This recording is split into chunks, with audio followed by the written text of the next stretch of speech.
अच्छा, अस्सलाम वालेकुम। आज का जो हमारा लेक्चर है वो है स्विच केस के बारे में। तो स्विच केस क्या चीज़ है या स्विच स्टेटमेंट क्या चीज़ है? तो ये एक ऐसी ऑप्शन होती है हमारे पास सी प्रोग्रामिंग में जिसमें हम टेस्टिंग करते हैं, हमें एक वैल्यू दी जाती है या हमें एक वेरिएबल दिया जाता है या हम खुद एक वेरिएबल लेते हैं। वो वेरिएबल एक नंबर भी हो सकता है और वो वेरिएबल एक हमारे पास अल्फ़ाबेट भी हो सकता है और हमें बहुत सारे ऑप्शंस गिवन होते हैं।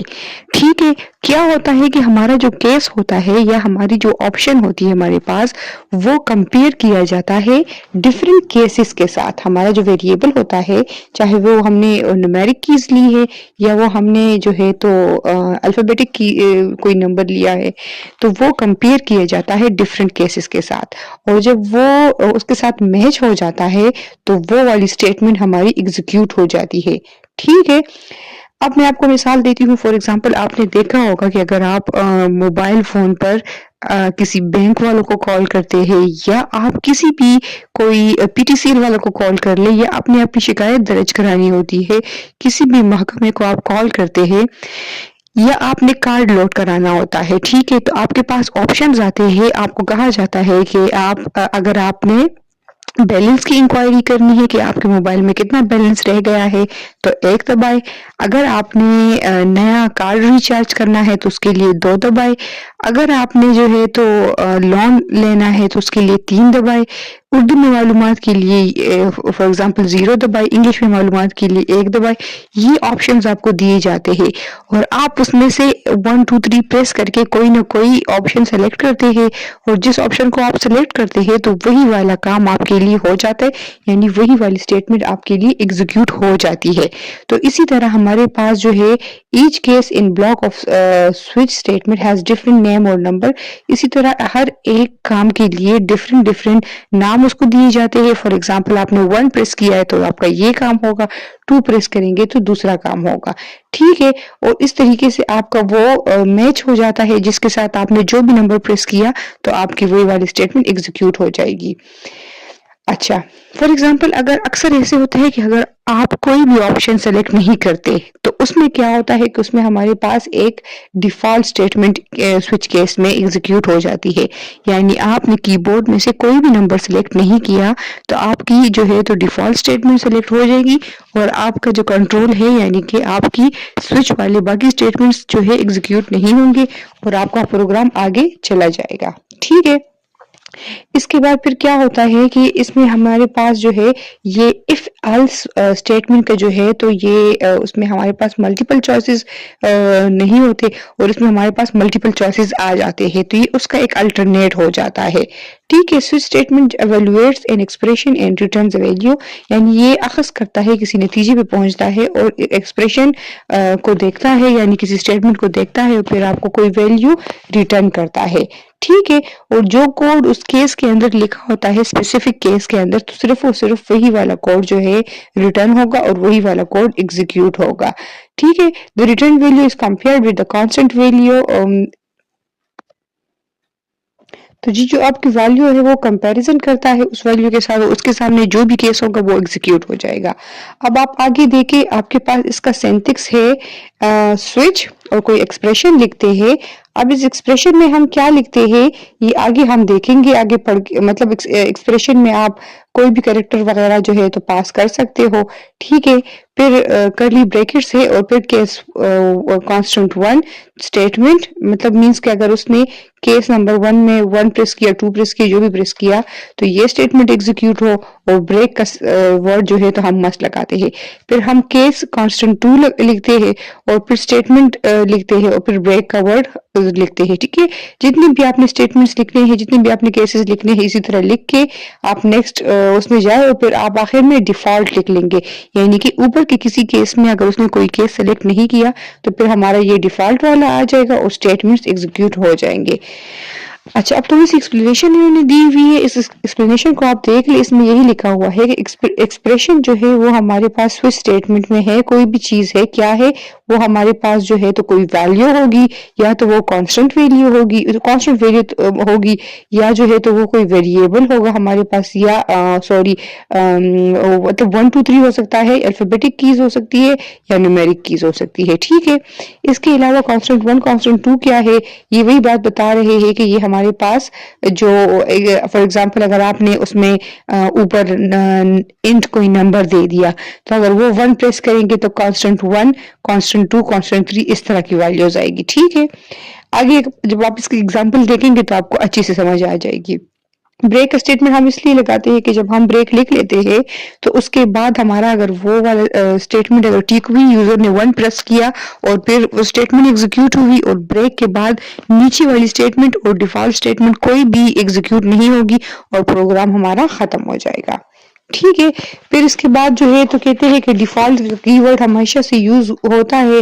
ठीक है, अगर कोई भी केस मैच नहीं होता तो डिफॉल्ट केस हमारा जो है तो एग्जीक्यूट हो जाएगा, और अगर डिफॉल्ट केस भी आपने उसमें नहीं लिखा हुआ है तो बस आपका जो है तो पूरा प्रोग्राम जो है एंड तक चला जाएगा, कोई भी स्टेटमेंट एग्जीक्यूट नहीं होगी और आपका प्रोग्राम खत्म हो जाएगा। इसी तरह आप जो है तो अपने इसको गौर से देख ले, ये जो आपकी डायग्राम बनी हुई है, स्टार्ट कोई कांस्टेंट एक्सप्रेशन, कोई भी एक्सप्रेशन आपने दिया 1 2 3 में दिया या एबीसी में कुछ भी आपने लिख लिया, केस 1 आपका एग्जीक्यूट ट्रू हुआ तो वो कोड जो है तो एग्जीक्यूट हो जाएगा। अगर वो फॉल्स हुआ, केस 2 केस 3 में से कोई हुआ तो उसी तरह केस 2 का कोड जो है तो वो एग्जीक्यूट होगा, और अगर नहीं तो फिर केस 3 का होगा, और अगर इनमें से सारे फॉल्स हुए तो हमारा जो है तो डिफॉल्ट कोड होगा और प्रोग्राम उसी तरह एंड हो जाएगा। ठीक है, फिर हमारे पास एग्जाम्पल है 4.7। एग्जाम्पल को आप गौर से देख रहे हैं, a program to show that input character is vowel और नॉट। अच्छा, अक्सर स्टूडेंट्स पूछते हैं कि हमारे पास हमें कैसे पता चलेगा कि हम इसमें इफ यूज करें, एल्स यूज करें या केस यूज करें। तो वो आपकी मर्जी है, अगर गिवन है और आपको पता है कि ये जो है तो इफ एल से भी ये प्रोग्राम बन सकता है, इफ से भी बन सकता है, या केस वगैरह से, स्विच केस से बन सकता है, तो कोई इशू नहीं है, बस आपको प्रोग्राम एग्जाम्स में एग्जीक्यूट कराना है। अगर आपको याद है कि जी बुक में इस तरीके से हुआ है तो वेल एंड गुड, अगर आपको याद नहीं है तो आप किसी भी उस केस यूज करके, कोई भी सिनारियो यूज करके, इफ एल्स या कोई भी यूज करके आप उसे कर सकते हैं। अच्छा, उसी तरह है studio.h आपने लिख लिया, वर्ड में लिख लिया। ठीक है, 4 CH हमने ले लिया, यानी कि करेक्टर हमने एक ले लिया, वो है CH। प्रोग्राम ऐसे आपने बनाना है, इसमें ये करना है कि यूजर ने कोई करेक्टर देना है, यानी कोई एबीसी उसने लिखनी है, और प्रोग्राम में ये देखना है कि ये एबीसी जो आप दे रहे हो इनमें से कौन सा वॉवल है, और अगर वॉवल है तो बता देगा कि ये वॉवल है, जिस तरह आपको पता है कि AEIOU ये हमारे पास वॉवल है, और इसके अलावा हमारे पास सारे कॉन्स्टेंट्स है। अगर यूजर ने AEIOU में से कोई भी नंबर ABC प्रेस की तो कंप्यूटर बता देगा कि ये वॉवल है, और अगर इसके अलावा कोई बटन प्रेस किया तो वो बता देगा कि नॉट अ वॉवल। ठीक है, तो तो उसके लिए हमने क्या करना है, हमने एक करेक्टर लेना है जिसका हम नाम CH रख देंगे, और यूजर को हम प्रिंट मैसेज दे देंगे कि इंटर करेक्टर। अब हो गया ये। अब स्कैन एफ पे हम क्या कर लेंगे, उस करेक्टर को हम अपने पास सेव कर लेंगे, %C को इन्वर्टेड कॉमर्स भी लिख लेंगे क्योंकि हमारे पास जो है तो आइडेंटिफायर है, और उसके बाद %CH हम लिख लेंगे। ठीक है, बाद में हम अब क्या करेंगे, जिस तरह मैंने आपको बताया था, स्विच का वर्ड यूज करेंगे और उस एक्सप्रेशन को पास करेंगे, यानी उस नंबर को या उस अल्फाबेट को पास करेंगे जो करेक्टर या जो नंबर यूजर ने हमें देना होगा। ठीक है, अब हम कर्ली ब्रैकेट्स लगा के केस ए हम कहेंगे कि यूजर ने ए प्रेस किया। ठीक, केस लिखेंगे, उसके बाद सिंगल कॉमास में ए लिखेंगे, और फिर हम कॉलन लगाएंगे, सेमी कॉलन नहीं कॉलन लगाएंगे, और उसके सामने हम लिखेंगे कि केस ए, अगर उसने ए प्रेस किया तो हम लिख लेंगे, प्रिंट एफ कर देंगे कि वॉवल ए प्रेस हुआ है, और ब्रेक स्टेटमेंट लगा लेंगे। ठीक है, नेक्स्ट में आप देखिए कि अगर उसने केस और फिर सिंगल कॉमास में ई लिख लेंगे, और हम कॉलन लगा लेंगे, और प्रिंट एफ लिख के इन्वर्टेड डबल इन्वर्टेड कॉमास में हम वॉवल ई लिख लेंगे। ठीक है, वॉवल ई के बाद भी जो है आखिर में सेमीकोलन आता है, और फिर उसी तरह ब्रेक लिख के हम सेमीकोलन लगा लेंगे। मींस आप इस बात को गौर से देखें कि केस और फिर वो अल्फाबेट अगर ई केस में जो है उन्होंने ई प्रेस किया तो आप ये प्रिंट कर ले और इस स्टेटमेंट को ब्रेक कर दे यानी खत्म कर दे। फिर उसी तरह ओ भी प्रिंट होगा, अगर उसने ओ प्रिंट किया तो प्रिंट एफ वावल ओ आ जाएगा।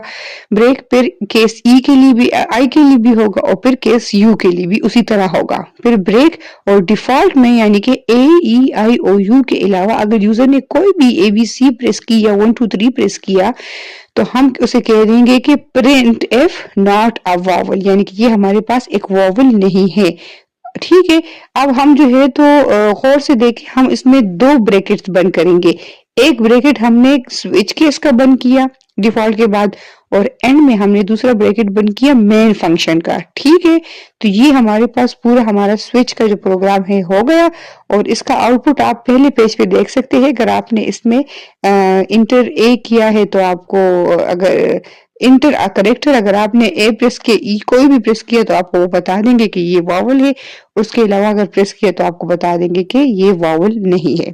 ठीक है, अब हमारे पास नेक्स्ट टॉपिक हमारा आता है using nested selection structure.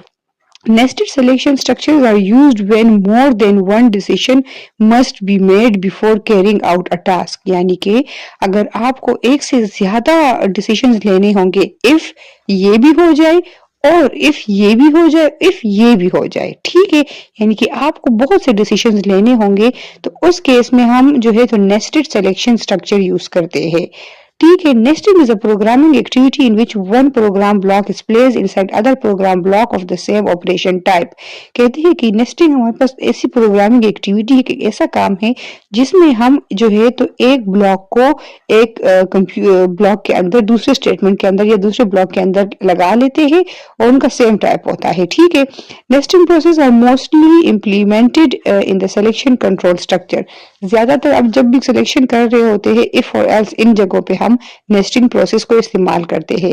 In nested selection structures one selection structure can be enclosed inside another selection structure. For example an if can be nested in another if structure. कहते हैं कि एक selection structure को यानी if को आप दूसरी if में अंदर जो है तो रख सकते हैं। फॉर एग्जांपल ऐसे भी होता है ना कि हम कहते हैं कि अगर हमारे पास स्टूडेंट्स के मार्क्स जो है if numbers are greater than this और उसके अलावा भी हम कोई शर्त रख ले कि फॉर एग्जांपल हमने पोजीशन निकालनी है एक स्टूडेंट की या हमने फर्स्ट सेकंड थर्ड उसमें निकालना है तो हम ये कह देंगे कि अगर स्टूडेंट का परसेंटेज जो है तो इस मतलब खास कोई क्राइटेरिया हो इससे ज्यादा हो और इसके अलावा भी हमने ये शर्त रखी है कि इसका प्रीवियस सेमेस्टर में यानी प्रीवियस एग्जाम में भी ये पोजीशन रही हो तो तब जो है तो आप इसको फर्स्ट या सेकंड डिक्लेयर कर दे। यानी कि हमने एक शर्त रख ली और उसके साथ एक और भी शर्त रख ली। ठीक है, इसको हम क्या कहते हैं नेस्टेड सिलेक्शन स्ट्रक्चर। ठीक है, अब सिंटैक्स को आप देखें इफ कंडीशन 1 कर्ली ब्रैकेट के अंदर इफ कंडीशन 2। ठीक है, अगर ऊपर वाला कंडीशन भी ठीक हुआ नीचे वाला कंडीशन भी ठीक हुआ तो स्टेटमेंट 1 होगा, एल्स तो स्टेटमेंट 2 होगा। एल्स इफ कंडीशन 3 लगा लेंगे हम और उसके बाद हम लिख लेंगे कि अगर इफ कंडीशन 3 सही हुआ तो स्टेटमेंट 3 होगा, एल्स इसके अलावा नहीं तो स्टेटमेंट 4 कोई ना कोई होगा वो जो है तो हमारे पास क्या हो जाए एग्जीक्यूट हो जाए। अब आप आ जाए इसमें कैसे इस पे काम करना है, वर्किंग कैसे करनी है। Working of nested if else statement in this example of nested if else it first tests condition 1. If the condition 1 is true then it tests the condition 2. If the condition 2 evaluates a true then statement 1 is executed, otherwise statement 2 will be executed। कहते हैं कि इस example में इसका ये मतलब है कि अगर आपके पास कंडीशन 1 जो है वो ट्रू है और कंडीशन 2 भी ट्रू है तो तब आपका स्टेटमेंट 1 एग्जीक्यूट होगा, नहीं तो आपका स्टेटमेंट 2 एग्जीक्यूट होगा। ठीक है, एग्जाम्पल में आपको अच्छी से समझ आ जाएगी। इसमें इफ कंडीशन 1 इज फॉल्स तो आपका क्या होगा कंडीशन 3 जो है टेस्ट होगा।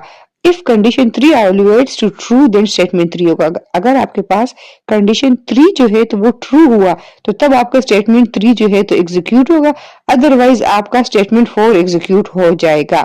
The working of nested loop आपको कहते हैं कि डायग्राम में दिखाया गया है। स्टार्ट में इफ कंडीशन अगर ये ट्रू हुई, ठीक है, आप ये डायमंड शेप में देख के ये कंडीशन आपकी अगर ट्रू हुई तो नीचे इफ वाली बॉडी जो है वो क्या होगी, एग्जीक्यूट होगी। स्टेटमेंट जस्ट बिलो इफ, मतलब इफ के अंदर जो जो कुछ लिखा होगा वो वाली सारी स्टेटमेंट जो है तो हमारी एग्जीक्यूट होगी। इन केस हमारे पास फर्स्ट स्टेटमेंट ट्रू नहीं हुई, फॉल्स हुई, तो जो उसके अंदर वाली स्टेटमेंट है अगर वो ट्रू हुई तो ठीक है, हमारी जो है तो वो वाली ये जो ब्लू लिखा हुआ है नेस्टेड इफ बॉडी वाली चलेगी। अगर नहीं हुई, ये भी ट्रू नहीं हुई, तो फिर थर्ड जो हमारी स्टेटमेंट होगी वो एग्जीक्यूट होगी। ठीक है, अब आप इस प्रोग्राम में देखिए, इसमें लिखा हुआ है 4.8 में, A program to find a number that is input from the keyboard is positive, even or odd। यानी कि आपने एक ऐसा प्रोग्राम बनाना है जिसमें यूजर ने ये भी बताना है कि वो नंबर पॉजिटिव है, ठीक है, और इवन है कि ऑड है। ठीक है, अब जो है हम इसको, इस प्रोग्राम को इन्होंने C++ लैंग्वेज में किया हुआ है। ठीक है, आप इसको खुद ब खुद जो है तो सी लैंग्वेज में भी कन्वर्ट कर सकते हैं, वो इतना मुश्किल नहीं है, सिर्फ सिंटैक्स चेंज करना होगा। ठीक है, यानी कि यूजिंग नेम स्पेस std लिखा हुआ है तो आप यहाँ पे हैश इंक्लूड serial.h कर ले, और इंट मैन है तो void मैन कर दे। नीचे जो है तो सी आउट की जगह आप प्रिंट एफ और स्कैन एफ वाली कमांड भी इस्तेमाल कर सकते हैं। मतलब सिर्फ आपने सिंटैक्स चेंज करना है, बाकी आपका कॉन्सेप्ट क्लियर होना चाहिए। अच्छा, using name space std hash include stream, फिर है इंट मैन, ये तो होगा, ये तो आपका ऑलरेडी पता है कि सी प्रोग्राम में हम ये क्यों, C++ में ये क्यों लिखते हैं। मेन प्रोग्राम के अंदर आप आ जाए इंट नम, यानी आपने यूजर एक नंबर डिक्लेयर कर लिया जो कि उसका डेटा टाइप इंट है और वो नम, उसका वेरिएबल का नाम क्या है, नम है। अब आपने सी आउट करना है, क्या सी आउट करना है, प्रिंट करना है स्क्रीन पे कि enter a number between -10 and 10। बस हमने यूजर को लिमिटेड नंबर्स की वो चॉइस दे दी कि -10 से लेके 10 तक कोई भी आप नंबर इंटर कर ले। ठीक है ये बैक स्लैश टी का मतलब है कि नेक्स्ट लाइन में या टैब देके यूजर से जो नंबर है सी इन करके नम पे ले। ठीक है, नंबर ले उनसे। अब हमने शर्त लगानी है नेस्टेड लूप्स को, आप गौर से अब देखे, if num is greater than 0, अगर वो नंबर यूजर जो है वो दे दे और वो लेट सपोज 0 to 10 के बीच में हो, यानी पॉजिटिव नंबर हो, 0 से बड़ा हो, तो सी आउट कर ले, यानी आप प्रिंट कर ले कि नम, वो नंबर जो यूजर ने दिया है वो लिख ले, फॉर एग्जांपल 5 4 4 3 2 1 जो चीज भी हुई। ठीक है, और फिर उसके साथ आप उसी तरह स्टेटमेंट प्रिंट कर ले, is a positive number, and L करके स्टेटमेंट खत्म कर ले, यानी आप प्रिंट कर ले कि वो number 5 is a positive number, इस तरह प्रिंट होके आ जाएगा।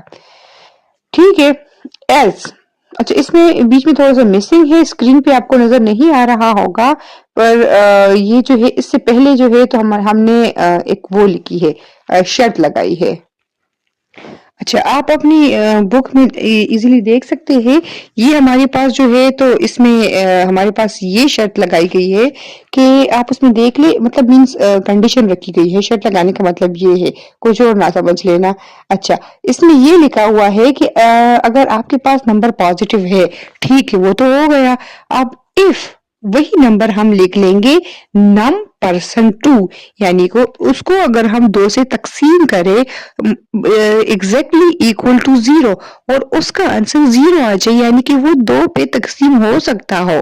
ठीक है, तो इसका मतलब क्या हुआ, ऑलरेडी आपको पता है कि ये हमारे पास इवन नंबर है, तो आप प्रिंट करके लिख ले कि सी आउट नम, यानी वो नंबर, लेट सपोज उसने 4 दिया है, वो एग्जैक्टली डिविजिबल बाय 2 है, तो num is also an even number, and L करके उसको खत्म कर दे। ठीक है, एल्स यानी इसके अलावा अगर वो नंबर आपके पास इवन नहीं हुआ तो क्या हो सकता है, बिल्कुल ऑड हो सकता है।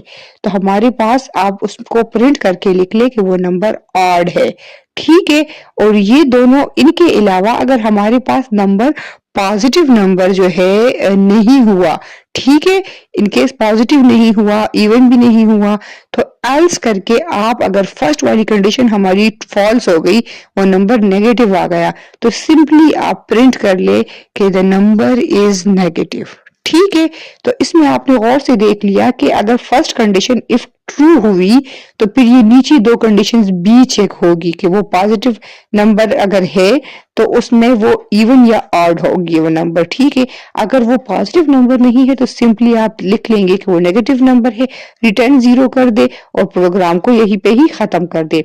नीचे जो इन्होंने इंग्लिश में बात लिखी है ये वही बात बताई हुई है और उसी चीज को जो है तो थोड़ा एक्सप्लेन करके आपको लिखा हुआ है, जो मैंने आपको ऑलरेडी सारा 1 बाय 1 समझा दिया है, ठीक है।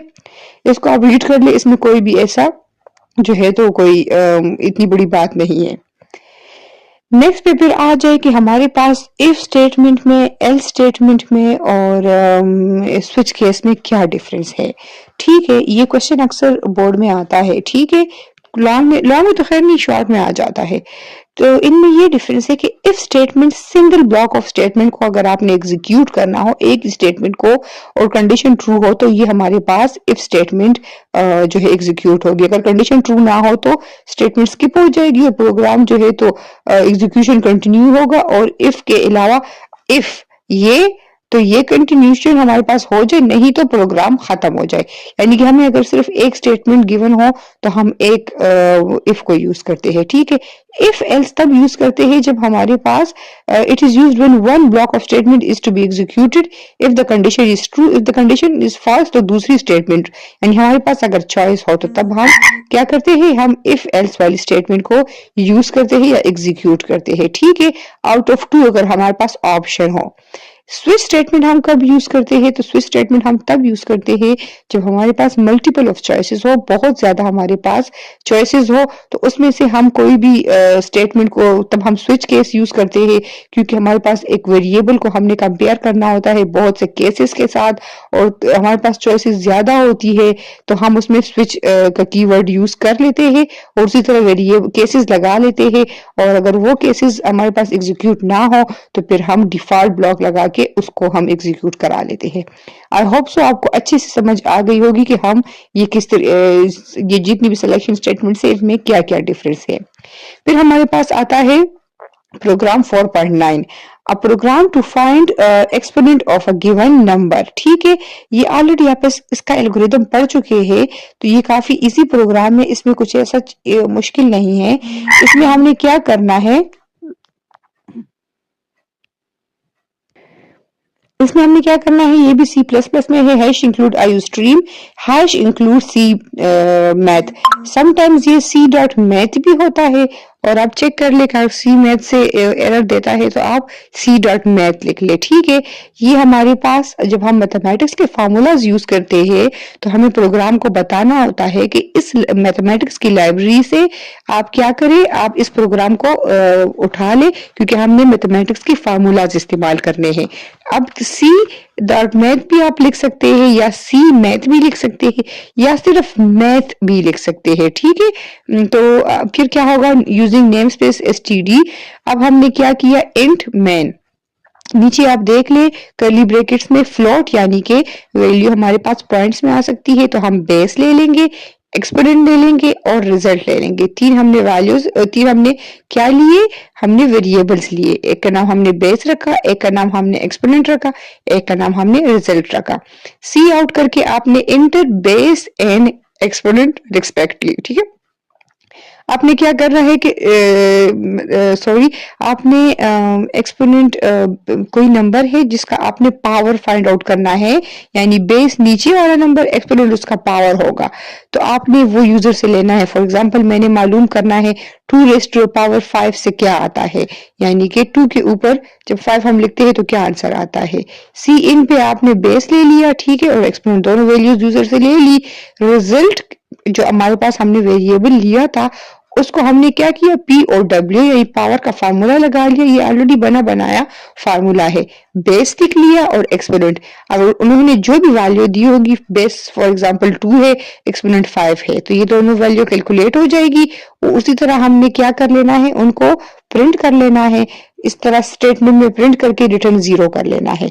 तो इसका आंसर क्या आएगा, inter base and exponent respectively, और फिर 2.3 उन्होंने पहले इंटर किए, फिर 4.5, तो 2.3 raise to power 4.5 is equal to 42.44। सिर्फ सिंपल ये फार्मूला आपने याद रखना है, पीछे आपने एल्गोरिथम में ऑलरेडी ये फार्मूला पढ़ा हुआ है। ठीक है, अब हमारे पास नया प्रोग्राम है 4.10। A program to find the area of triangle when the length and of height and base are given। ठीक है, जब आपको एक ट्राइंगल का क्या फार्मूला क्या फाइंड आउट करना है, एरिया फाइंड करना है, आपको हाइट और बेस की लेंथ ऑलरेडी गिवन होगी।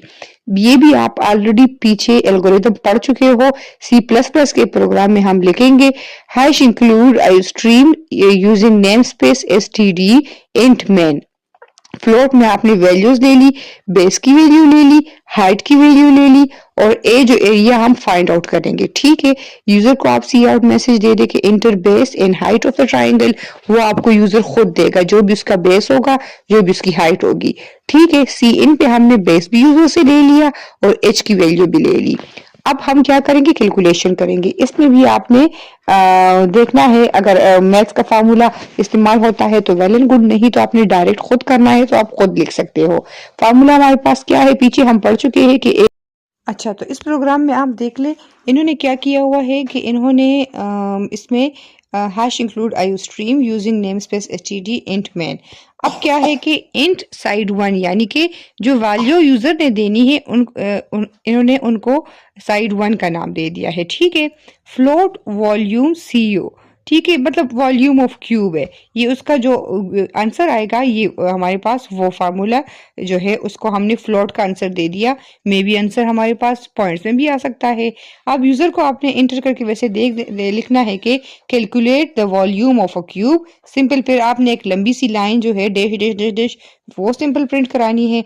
फिर आपने सी आउट में देना है कि input of the side of a cube, और यूजर से जो वो वैल्यू है जो वो प्रिंट करेगा एक साइड की, वो आपने सी इन यानी इनपुट ले लेनी है।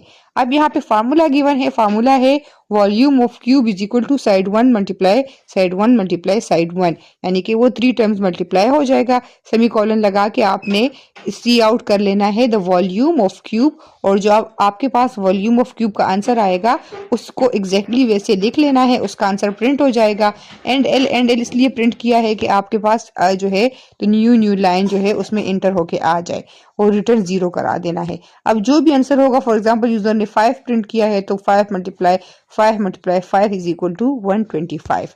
ठीक है, फिर हमारे पास लास्ट प्रोग्राम आता है, a program to find largest number using nested if else statement. ठीक है, ऑलरेडी ये आप पढ़ चुके हो पीछे एल्गोरिदम में, ये सारे वो एल्गोरिदम दोबारा से आपको कराए जा रहे हैं प्रोग्रामिंग की सूरत में।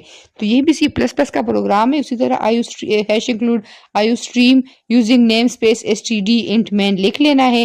फिर आपने क्या लिखना है, फ्लोट n1 n2 n3, यानी यूजर से आपने 3 वैल्यूज लेनी है।